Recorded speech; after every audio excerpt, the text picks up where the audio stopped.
Welcome everybody to yesterday's Entertainment Tomorrow, bringing you all the latest and greatest up-to-date entertainment stories. From last week. I'm Ryan McClellan. YouTubers The Game Chasers just wrapped production on their movie, which is called The Game Chasers Movie. Wonder how long it took for them to think the title of that one up. Now, I have no clue what the plot of this movie is about, though I'm just going to assume that Shady J getting mad at Billy for finding a box of stadium event cards. Well, 8-Bit Eric is probably caught slipping again for the 65th time. But will the Game Chasers movie be awesome? Of course it will be, because Billy and Jay are the best. But it got me to thinking, what other YouTube gaming show movies could be out there? Who's next? Alpha Omega Sin and Metal Jesus Rocks fighting off an evil barbershop? Honestly, I would watch the shit out of that movie. But then, an idea. So ladies and gentlemen, boys and girls, yesterday's Entertainment Tomorrow is very pleased to bring you The Gaming Historian, the movie, the trailer, with apologies to Norm Caruso. He's a beloved gaming legend. And that's it for the History of the B button. And that's this episode of Gaming Historian. Thanks for watching. Funding for Gaming Historian. Who brings a history to nostalgia. Oh, this is junk. Next episode? This is Capcom's Pad Soldier, an oddly shaped 6-button fighting controller designed to be more like an arcade stick. But when tragedy strikes... I can't wait for the Game Chasers movie. Watch out! one man will struggle. The Sega Saturn? Like the planet? Tetris? Watchers? Virtual Boy. We have a son? To regain the memory he's lost. Do we have something called the Coleco Chameleon? Oh my god! From the guys who watched most of the Angry Video Game Nerd the movie and are really going to try to watch the Game Chasers movie. Really? Go ahead. Trust me. The Gaming Historian, the movie.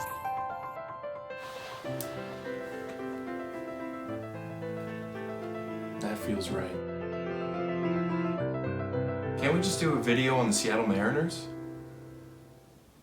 The Gaming Historian, the movie, will probably not be hitting theaters February 2020. Though it should. I have no clue when the Game Chasers movie will be out. Goddamn, I can't wait to see that one. Elizabeth Banks' requel, Charlie's Angels, is the latest reboot sequel to stink up the box office. And this led Banks, the writer-director of the film, to lash out with comments against moviegoers. Specifically, male moviegoers. Which brings us to this week's Stupid Comments Breakdown.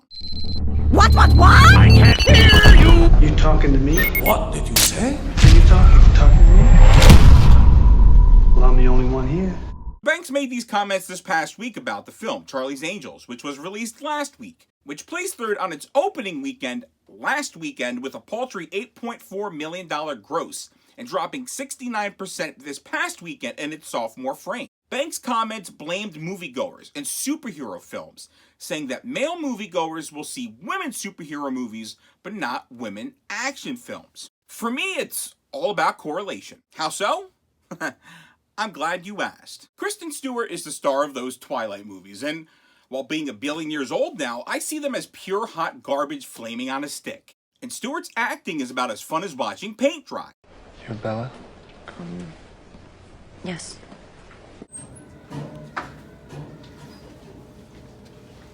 I take that back. It was a lot more fun to watch the paint dry. This Charlie's Angels film, including its horrid trailers and cast I cared nothing about, did zero to make me want to go see this film. Not that it was a female-driven action film, but having Stewart as the lead angel with Naomi Scott and Ella Balinska as the other angels did absolutely nothing for me.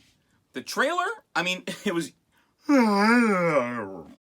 I did see the first two Charlie's Angels films, and while I'm not a big Drew Barrymore fan, it did have Lucy Liu, who I loved at the time from Ally McBeal, and Cameron Diaz, who was super hot following my best friend's wedding and There's Something About Mary. And I'm not just talking like hot because she was gorgeous back then, but her career was smoking. The trailer was playful. It was fun. It showed off a bunch of fighting. It showed off a bunch of humor. And it had this scene. Most men don't like the Twilight films, if they've even seen them at all. Most men aren't going to like Kristen Stewart. No offense to her. So myself and New York Nick went off to interview some friends and family about Kristen Stewart, just to see if they would have any interest in going out to see a movie starring her. Have you, or would you consider watching any of the Twilight movies? No. Would you pay money to see a movie starring Kristen Stewart? Don't know who the hell is Kristen Stewart. Would you, or have you, seen any of the Twilight movies? No. Would you pay to see a Kristen Stewart movie? No. Have you watched, or would you ever watch, the Twilight movies? Only snippets, no. Would you ever go to the movies to see a Kristen Stewart movie?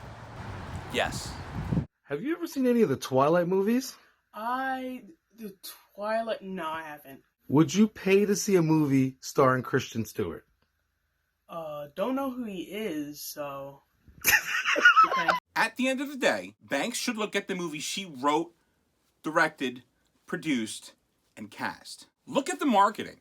Look at the reviews of the film. Not just from critics, but from the people who saw it as well. If you're going to blame anybody, why not start by blaming yourself? Sorry, life's a pitch. So Valiant Comics is really pushing this new Rye series. They've released this image letting everyone know just how amazing, super phenomenal the book is. And thank God they aren't trying too hard, or else it would probably look like this, I guess? Honestly, Valiant, if you wanted to pump up this book, all you needed to do was call me. Hey, we didn't read the book, but I bet it's super awesome, happy, fun time, magnificent, stupendous. Like a Jim Shooter Unity meets Vididi XO with flamingo and whipped cream and a cherry on top. I orgasmed 3 times just looking at the front cover alone. We actually have an image of that.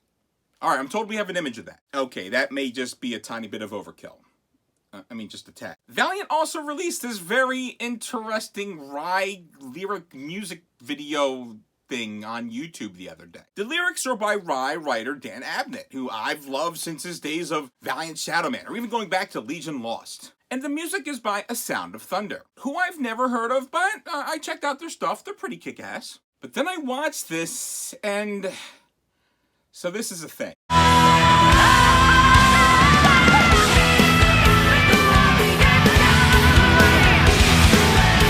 I think that Valiant was thinking that they'd make this and people would be like, oh my god, people are going to so love this. Like this. Oh my god! This is the most amazing video ever! Everyone's gonna watch this! But for me, number one, it feels like the Headbangers Ball intro should have been attached to this.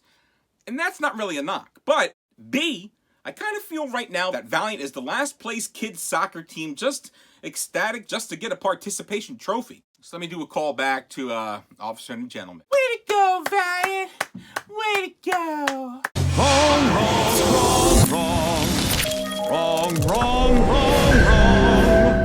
You're wrong. Wow, I like that graphic. Our Click Clickiest Clickbate Article of the week goes once again to our second favorite fake comic book news site, Cosmic Book News. Why? It was for this article here. Release the Snyder Cut, coming to HBO Max. While an official announcement hasn't been made, numerous sources are offering that Release the Snyder Cut is happening on HBO Max. Then they go on to mention Redditors postulating about this, which I imagine are their sources. And why not just think bigger? I mean, why not lie like even more? Why not say, coming soon to Disney Plus?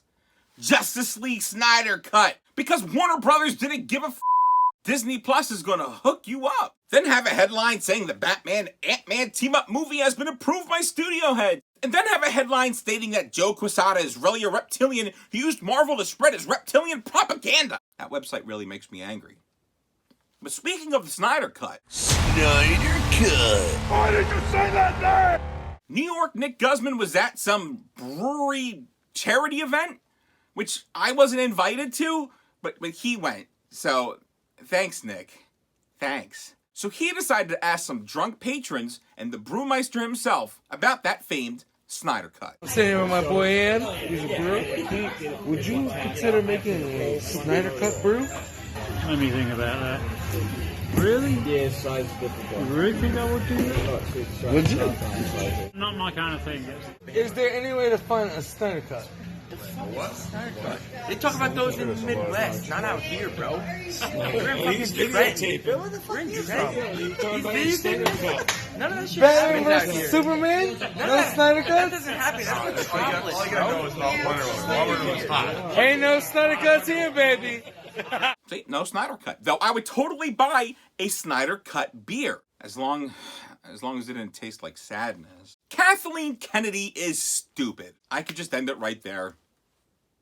But I won't. On the heels of me proclaiming about how I love all of Star Wars in last week's episode comes news from Kathleen Kennedy saying, every one of these movies is a particularly hard nut to crack. There's no source material. We don't have comic books. We don't have 800-page novels. We don't have anything other than passionate storytellers who get together and talk about what the next iteration might be. So I just walked over to my local used bookstore.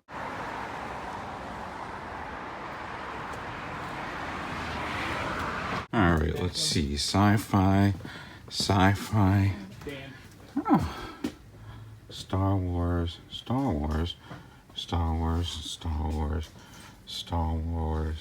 There were literally comics and books adapting the first Star Wars film before the film even came out. The comics at Marvel alone ran well into the 80s with over 100 issues. When Disney bought Star Wars, they did away with this extended book universe so they could have what they called a clean slate. And now the president of Lucasfilm, this woman here, who is supposed to be running the ship, or is it like driving the ship, is making idiotic statements like this. And to borrow a line from Spaceballs, What's with you, man? Come on! hardcore Star Wars fans who hate the current iteration blame Kathleen Kennedy, especially those who claim they forced in a bunch of SJW themes. Now, I don't see anything wrong with diversity. I don't see anything wrong with the Force being female.